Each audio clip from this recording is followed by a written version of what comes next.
what I kind of want to ask is, because you're all returning to Cardiff, what is it like coming back? Because obviously you had your first show last night on this run. What is it like? How did it differ to the last time you came? For me, coming back to Cardiff, it's pretty much always the same. You know exactly what you're going to get. It's a lovely, lovely, warm crowd, and the show always does really well here. I think it's like the right kind of people. Cardiff's got a good mix of like exciting people who are up for a good time. So we always seem to do really well here. And Cardiff's got a good flow of people, like all the students and stuff. So there's always different people. So there's always a new audience being in, as well as the regulars. There's always a new audience being introduced to the show, and they'll become their first time. And they'll be like, "Wow, this is wild and great!" And they'll come year after year and bring more friends and more family members. Yeah, it's my first time. It feels like my first time in Cardiff because last time we were at the Millennium Centre and it was a different show. So this is a whole new experience. But I knew that Cardiff was going to bring the audiences and bring the noise, and yeah, last night didn't disappoint at all. And I bet it'll just get crazier from now on. Oh yeah. As well, yeah. Sure. And then obviously, I mean, Hayley, for you, you've been playing Janet on and off since 2015, isn't it? 2009. Oh, yeah. Okay. That was the first time I ever did it, yeah. Well, so what keeps you coming back to the role? I think it's one of the best shows I've ever done. It's every single song, even though I've done it thousands of times, every song, whenever it comes on, I'm like, oh, it's a good tune, I love this. And then Janet as a character as well, you get to start off one way, you get to finish another, and then you get to mix with different people. Every time I come back, it's a different company, different cast, and they bring a little bit of something different out in you every time as well. So you do what you know works, but then you get to play around with these other people and their versions of the characters. So I just love it. Yeah. So you guys, you're quite new to the roles. So what attracted you? I mean, you said you hadn't even seen it beforehand. So what made you want to audition? Because I had no money and I have a mortgage to pay. No, no. To be fair, this is a show that's kind of passed me by in my whole career. Like I guess it's like timings of when you're doing other jobs, you're not available. But of course, when the audition came up, everyone's like, "You're perfect for this part." And actually, when I get the part, I realise it's kind of a bit of me. I kind of am really a bit is. like Brad Majors in real life, squeaky clean with a naughty side. But that's kind of And then now I'm here doing it. It's like it's just so much fun every night. Wonderful people to work with, the most amazingly talented cast. Like every single person in this cast is phenomenal.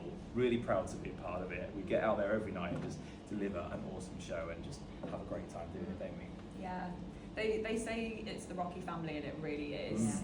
It's such a tight-knit group. We've got like the best backstage team as well, and they just don't get enough credit at all for like the amazing work that they do. But a lot of people stay with the show for years and years and years, on stage and backstage, and there's a reason for that. Yeah.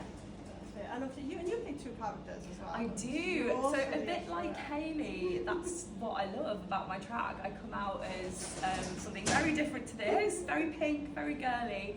And it's cool to play around as an actor as well with things sitting in a different place in your voice. So vocally I try and make her quite different, and then Magenta comes out and everything's much lower and deeper, and it's great to have that contrast to play with in the same show. Yeah, I love it. So how do you kind of go from, because obviously everything's so quick, even when you're off stage, you don't really have much time, to prepare for your next scene. So when you've got to fully switch outfits and switch characters, how do you sort of get into that? So to reference our lovely backstage team again, my quickest switch from Usherette to Magenta, I think we timed it, and I think I want to say it's about 27 seconds, something like that. And that includes full wig, shoes, earrings, everything. So yeah, sometimes you don't have much time to prepare, but we've got it like a well-oiled machine now. So you run off stage and you've literally got the person on each limb to get the change happening. So yeah, you just have to throw yourself into it, I think. Yeah. That's been great work, guys, backstage. Yeah. Great work. Honestly. She's only said it because they're literally there. Yeah, that's awesome. And obviously it is such an iconic franchise, with not only the musical, but also the movie. And, we're obviously on, I think this is the 53rd year technically of the musical tour, and obviously the 51st year of the movie. What do you guys think, having been obviously involved in the production side, but also seeing then the crowd every night, what do you think keeps people coming back every single time? Gosh, so many things. Yeah. I think one of the main ones is this place where you can come and be whoever you want to be. We have the Motto. motto of the show is "Don't dream of beer," and I think in this safe space of the theatre, people do come and they don't have to pretend there's something else. They just come to this place and they get to mix with all these other people. It's all about identity. It's never been more relevant, I think. Celebrate your independence, your uniqueness. And you can come and do whoever you want to be with us. And it's great. You can be entertained. You can be part of it. It's just different from everything else.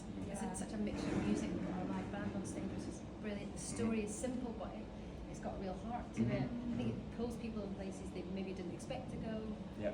And there's kind of pastiches of like the old sort of horror film, sci-fi, rock and roll. It's got it literally. I mean, it sounds cheesy, but it's literally got something for everybody. It's like music's like banger after banger. Even if you're a little bit confused by the storyline, it's like colourful. I mean, the lighting is amazing, the costumes are amazing. It's like, and it's like every generation comes to this. So in the audience, you look out, and there's people of every generation who have loved this. Passed it on to They passed it on to generation. It's like, I don't think there's any other show where you kind of get that kind of real community feel. Because you spoke about like the family, but the family includes the fans and the audience as well, really because they very much become part of that. I think it's just a really safe, celebratory space. Yeah, I think it's the only show that I know, the only musical I know that gets better and better and better the more you watch it. Yeah. The more familiar you get with it, you enjoy it more. Yeah. And I don't know many other shows like that. No. And in a world where things are a little bit bleh at the moment, it's pure escapism. Like literally, put on your outfit or don't put on your outfit. It's not like essential. Please wear clothes. Actually, no. Well, just don't dream of beer. But it's like literally just come to the theatre, switch off from your daily stresses, and just have a great time. Let your hair down, do the time. Get your corset on. Yeah. That's great. And then obviously, you have spoken obviously with Chris about your favourite kind of lines that you've had. But what are the moments that you find that no matter what will almost make you break character? So like. I have we have a bedroom scene at the start of Act 2, which is can always. I mean, it's obviously very like rehearsed and choreographed, but there's just sometimes when things get a little bit more racy, maybe from one night to the next, and then when those little changes realise, it kind of makes you have a little giggle, but then you have to battle with yourself not to break character. In Act 1 we stand together a lot. Yes. So we're pretty focused, I would say, most of the time, unless we spot something maybe in the audience. And then you're trying to say, oh wow, gosh, have you seen that? Or, yeah. That's not very often.